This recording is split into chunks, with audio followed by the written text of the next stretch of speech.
बच्चों, कल हमने पिछली क्लास में आपको पढ़ाया था अलैंगिक जनन। आज हम बताएंगे आपको पौधों में लैंगिक जनन। लैंगिक जनन आवर्तबीजी पौधों में होता है और आवर्तबीजी पौधों में लैंगिक जनन के लिए सबसे जो आवश्यक भाग है वो है हमारा पुष्प। इस पुष्प की संरचना में दो चक्र पाए जाते हैं। दो चक्र, एक इसके अंदर होता है सहायक चक्र और दूसरा इसके अंतर्गत होता है आवश्यक चक्र। आवश्यक चक्र और सहायक चक्र दोनों ही इस पुष्प में पाए जाते हैं। अब दोनों ही भाग जो हैं वो हम इस पुष्प की संरचना के अंतर्गत देखेंगे। यहाँ पर हमने एक प्रारूपिक पुष्प का चित्र बनाया हुआ है, इसके अंदर काटे हैं ये, और इसके अंतर्गत हम देखेंगे पुष्प के विभिन्न भाग।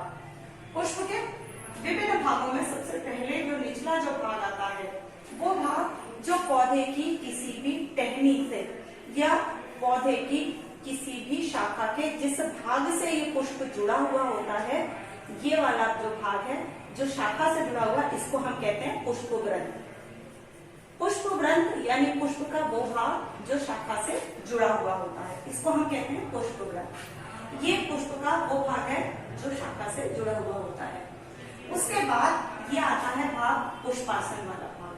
पुष्पासन यानी जिस पर पुष्प के सभी भाग जुड़े हुए होते हैं, इसको हम कहते हैं पुष्पासन। इस पुष्पासन पर पुष्प के सभी अंग जुड़े हुए रहते हैं या इस पर विद्यमान रहते हैं। अब जितने भी अंग हैं ये सब यहाँ इससे मिलकर इसको बनाकर पुष्पासन वाला जो भाग है, इसे तब तक इसके जुड़े रहेंगे तब तक इसका जीवन काल कंप्लीट नहीं हो जाता। अब इसके बाद वाला जो भाग आपको यहाँ पर दिखाई दे रहा है, जिसको हम कहते हैं बाह्यदल। पुष्प की कलिका रूपी आपने अवस्था देखी होगी। कलिका रूपी अवस्था में जो पुष्प होता है वो एक ग्रीन कलर की जो लेयर होती है उससे ढका हुआ रहता है। अब जो ग्रीन वाला जो भाग है, हरे रंग का जो भाग होता है जो पुष्प के विभिन्न भागों को बंद करके रखता है, उसको हम कहते हैं बाह्यदल। बाह्यदल यानी वो भाग पौधे का जो उसके सभी पुष्प का वो भाग जो पुष्प के इन सभी भागों को तब तक कवर्ड करके रखता है जब तक ये पूर्ण रूप से विकसित नहीं हो जाते या ये परिपक्व नहीं हो जाते हैं, यानी पुष्प के खिलने की अवस्था तक इस बाह्यदल के अंतर्गत ये सभी जो भाग हैं वो सुरक्षित रहते हैं। कुछ पुष्प ऐसे भी होते हैं जिनमें बाह्यदल के साथ साथ अनुबाह्यदल भी पाए जाते हैं, लेकिन आवर्तबीजी पौधे के प्रत्येक कुल में ऐसा नहीं होता। कुछ ही कुल ऐसे हैं जैसे मालवेसी कुल में जो गुड़हल आता है या जो भिंडी आती है उसका जो फ्लावर आता है उसमें अनुबाह्यदल होते हैं। सभी कुलों के अंतर्गत अनुबाह्यदल नहीं पाए जाते। अनुबाह्यदल हमारे जनरली जो पौधे हैं और भी जो फैमिली है, कुकुरबिटेसी फैमिली है या पेपरेलियेसी फैमिली है, लिलियेसी फैमिली है, क्रूसीफेरी है, इनमें नहीं पाए जाते। अच्छा, इसके बाद बाह्यदल के बाद जो आता है इसमें भाग, उसको हम कहते हैं यहाँ पर दल। दल यानी पुष्प का पंखुड़ी वाला भाग।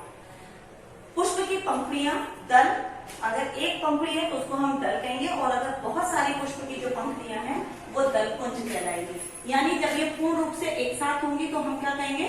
दलपुंज, यानी पुष्प की पंखुड़ियां। विशेषता ये होती है, ये सॉफ्ट होती है यानी कोमल होती है, पतली होती है, रंगीन होती है और गंधयुक्त होती है। अब गंधयुक्त और रंगीन होने का इनका एक कारण है कि यदि दल रंगीन यानी कलरफुल होगा और खुशबूयुक्त होगा तो जो कीट है वो परागण के लिए इसकी ओर आकर्षित होंगे और परागण की जो प्रक्रिया है वो इजी से संपन्न हो जाएगी। इसके पश्चात दल वाले भाग के पश्चात इसमें यहाँ पर आपको ये जो संरचना दिखाई दे रही है, ये इसको हम कहते हैं पुंकेसर। ये पुंकेसर, पुंकेसर वाला भाग जो दो भागों से मिलकर के बना हुआ था, वो दो भाग कौन कौन से हैं? इसमें दो भाग हैं, एक तो हमारा है परागकोश और दूसरा है पुतंतु। इस ऊपरी वाले भाग को हम कहते हैं परागकोश, क्योंकि इसके अंदर परागकण बनते हैं और इसके अंदर परागकण सुरक्षित रहते हैं, इसलिए हम इसको कहते हैं परागकोश, यानी परागकोश जिसके अंदर परागकण मौजूद है। दूसरा भाग है इसका पुतंतु, जिससे ये जुड़ा रहता है, यानी फिलामेंट वाला भाग। ठीक है, इसको हम कहते हैं पॉलिन सैक और इसको कहते हैं हम फिलामेंट। इस परागकोश और पुतंतु से मिलकर बनता है पूरा पुंकेसर, जिसके अंदर परागकण सुरक्षित रहते हैं। का निर्माण इस पुंकेसर के परागकोश के अंतर्गत ही होता है। ये द्विपालित भी हो सकता है, चार पालित भी हो सकता है। अधिकांश पौधों में ये द्विपालित रहता है, ठीक है। और ये दो पालों के बीच में खंड पाए जाते हैं जिसके अंदर हजारों की संख्या में परागकण मौजूद होते हैं। इसके बाद जो इसका मेन भाग है वो है हमारा ये सेंट्रल भाग, जिसको हम कहते हैं स्त्री केसर या अंडक के नाम से भी जाना जाता है इसको, ठीक है।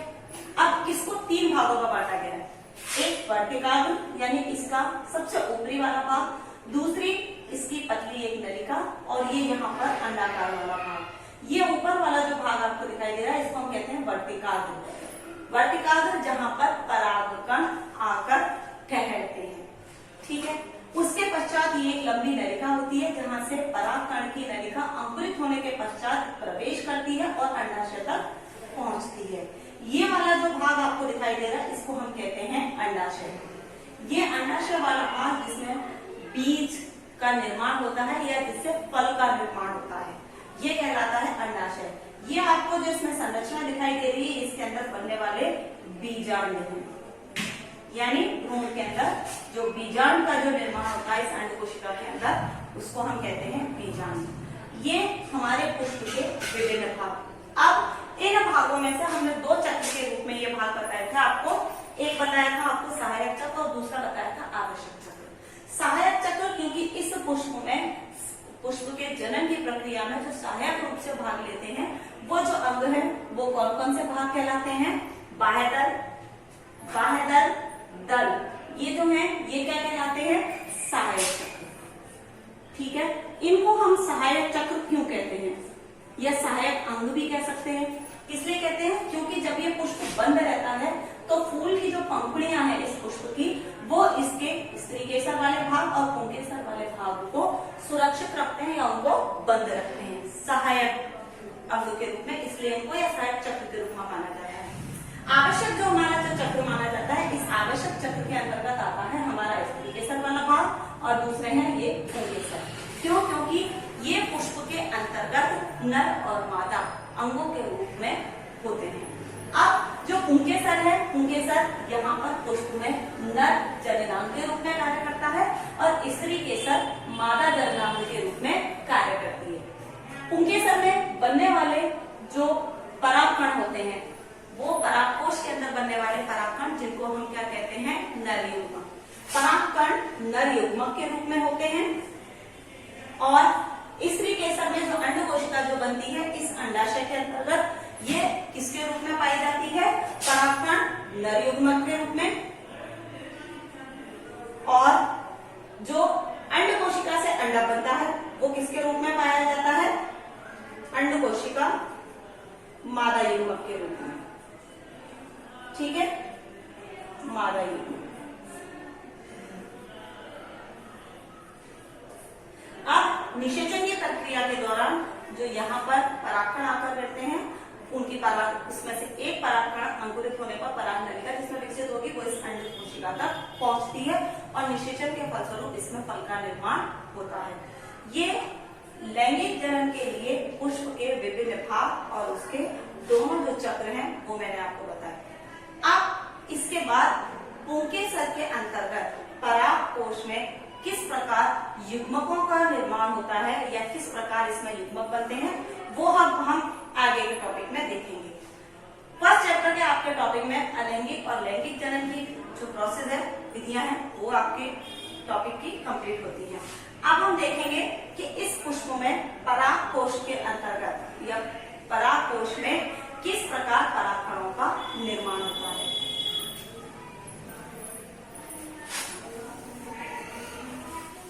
किसी भी पुष्प के अंतर्गत परागकोश में बढ़ने वाले परागकणों को यहाँ पर कहा जाता है लघु बीजाणु। लघु बीजाणु जो परागकण के रूप में होते हैं। लघु बीजाणु क्योंकि परागकोश में बनते हैं इसलिए लघु बीजाणु जिसके अंदर बनेंगे उसको हम कहते हैं लघु बीजाणु धानी। अब लघु बीजाणु धानी अगर हम किसी भी पुंकेसर की संरचना को देखें तो वो पुंकेसर ये जो संरचना मैंने आपको बताई थी यहाँ पर ये कुछ देखने में इस तरीके का दिखाई देता है। यदि हम इसको बीच में से देखें तो ये 4 खंडों में बटा हुआ सा हमको दिखाई देता है। और अगर हम इसको लंबवत देखें तो ये लंबवत हमें कुछ इस तरीके का दिखाई देगा, जिसके अंदर हजारों की संख्या में यहाँ पर अंदर परागकण पाए जाते हैं। छोटे छोटे परागकण इसके अंतर्गत मौजूद होते हैं। ये परागकण लघु बीजाणु के रूप में निर्मित होते हैं इसके अंतर्गत। अब इस लघु बीजाणुधानी में किस प्रकार इन लघु बीजाणुओं का निर्माण होता है या किस प्रकार इन लघु बीजाणुओं के निर्माण के पश्चात परिपक्व होकर के ये इससे बाहर निकलते हैं, ये पूरी जो प्रोसेस होती है उसको हम कहते हैं लघु बीजाणु जनन। लघु बीजाणु जनन के दौरान इस पुंकेसर के अंतर्गत उपस्थित इन परागकणों का निर्माण होता है और इन परागकणों के निर्माण के पश्चात इनके परिपक्व होने की पूरी प्रक्रिया लघु बीजाणु जनन के अंतर्गत आती है। लघु बीजाणु किसके अंतर्गत बनते हैं? इसके अंतर्गत पुंकेसर के अंतर्गत, इसलिए इसको हम क्या कहते हैं? लघु बीजाणुधानी। लघु बीजाणुधानी के अंतर्गत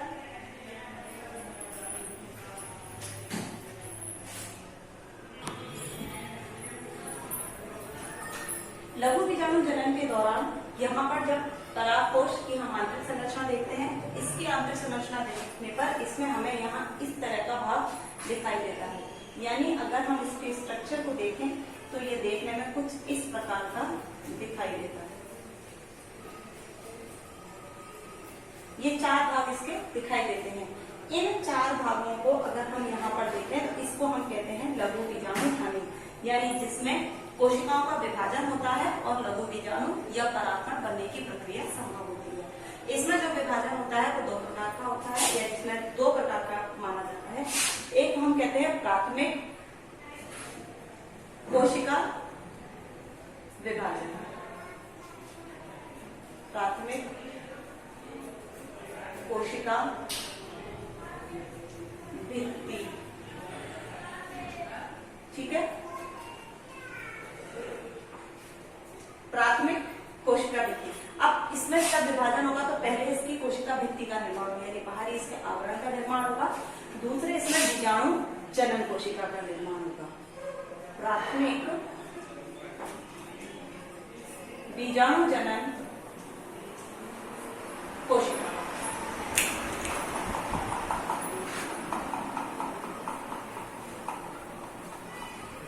ठीक है।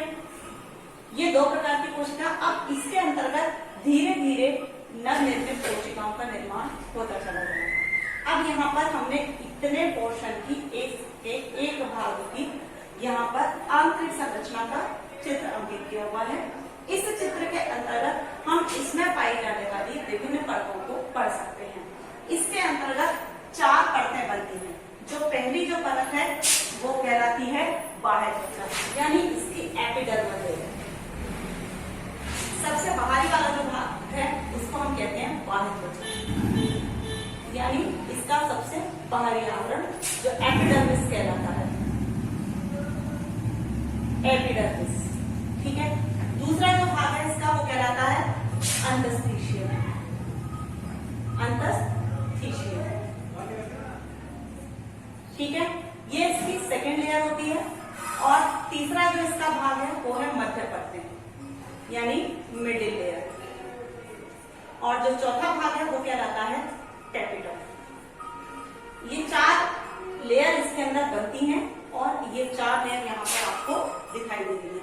अब हम देखते हैं सबसे बाहर वाली जो परत है वो कहलाती है बाह्य त्वचा। एक कोशिकीय परत होती है और एक लेयर इसकी यहाँ पर इन कोशिकाओं की बनी हुई होती है। ये एक सुरक्षात्मक आवरण प्रदान करती है और इसके बाहरी आवरण का निर्माण करती है। दूसरा जो भाग है इसमें लंबी बेलनाकार संरचना होती है अंतस्थिशियम की।